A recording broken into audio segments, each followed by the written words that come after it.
Sabe, para a maioria das pessoas, um machucado é apenas um machucado. Mas para um perito forense, cada marquinha no corpo conta uma história bem precisa sobre o que aconteceu. E nesta análise a gente vai aprender a decifrar essa história. Pois é, a resposta é muito mais do que se imagina. Uma contusão não é só uma mancha na pele, é um verdadeiro conjunto de pistas.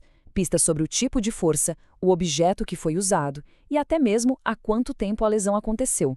Ok? Vamos mergulhar nisso. Então, para a gente começar, vamos entender os conceitos básicos, né? O que exatamente define a lesão que a gente está investigando? Olha só, o ponto crucial aqui é o seguinte. Uma contusão é, por definição, uma lesão fechada. Pensa nela como um trauma onde todo o estrago acontece por baixo da pele, que continua intacta. O sangue escapa dos vasos, mas, na maioria das vezes, não há um corte visível. E o que causa esse tipo de lesão? Os chamados agentes contundentes. E essa é uma categoria bem ampla, viu? Vai desde as armas mais básicas que a gente tem, o nosso próprio corpo, como mãos e pés, passando por objetos do dia a dia usados como arma, tipo uma barra de ferro, e chegando até a força de uma batida de carro ou uma explosão.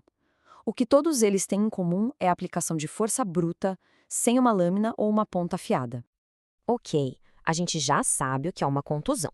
Agora, vamos ver como ela se apresenta, porque olha, nem todo roxo é criado da mesma forma, e essas diferenças são essenciais para a perícia. Começando pela mais superficial de todas, temos a escoriação, o famoso ralado. O curioso aqui é que, mesmo sendo classificada como uma contusão, ela é a única que quebra aquela regra da lesão fechada. Isso porque ela arranca a camada mais externa da pele, a epiderme. Em seguida, vem a equimose. Essa sim é a imagem clássica do roxo que todo mundo conhece. Aqui, o sangue sai dos vasinhos menores e se espalha. Se infiltra por entre as células do tecido, manchando a pele. A palavra-chave aqui é infiltração. O sangue não fica acumulado num lugar só, ele se espalha. Agora, o hematoma. Ah, aí a história é diferente. O sangramento aqui vem de vasos maiores, mais calibrosos. O sangue não só se infiltra, ele forma uma verdadeira coleção, uma bolsa de sangue que cria seu próprio espaço ali, empurrando os tecidos ao redor. É um acúmulo bem localizado. E por fim, a gente tem a bolsa sanguínea, que nada mais é que um tipo bem específico de hematoma. É o famoso galo que aparece na cabeça depois de uma pancada.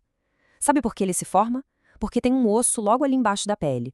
Esse osso funciona como uma parede, impedindo o sangue de se espalhar. Sem ter para onde ir para os lados, o sangue se acumula para cima, formando aquela elevação. E essa tabela aqui, nossa, ela resume tudo de um jeito perfeito. Repara só, a escoriação é a única que rompe a pele. A equimose, o hematoma e a bossa, não. A grande diferença entre esses três é como o sangue se comporta. Na equimose, ele se infiltra, se espalha. No hematoma, ele se junta numa poça e na bossa ele é forçado para cima pelo osso. Simples assim. E agora a gente entra numa das ferramentas mais fascinantes da perícia: o tempo. Porque uma equimose, aquele roxo, não diz só onde foi o trauma, mas também quando ele aconteceu. E como eles fazem isso? A resposta, acredite se quiser, está na bioquímica do nosso próprio corpo. A cor de um roxo é, na verdade, um relógio biológico que mostra o processo de limpeza que o corpo está fazendo. Isso é que os especialistas chamam de espectro equimótico. Pensa comigo. No primeiro dia, o roxo é vermelho ou arroxeado por causa da hemoglobina do sangue. Conforme o corpo vai quebrando essa hemoglobina, ela se transforma em outras substâncias com outras cores. Primeiro vira biliverdina, que dá aquele tom esverdeado. Depois vira bilirrubina, que é amarelada. E assim vai, até que tudo seja absorvido e a mancha suma. Essa sequência de cores é uma linha do tempo incrivelmente previsível. Até aqui, a gente falou principalmente de tecidos moles, né? Mas o que acontece quando a pancada atinge uma estrutura dura, como o nosso crânio? Ah, meu amigo, aí a história da lesão muda da água para o vinho. Vamos voltar àquela diferença fundamental que a gente já falou.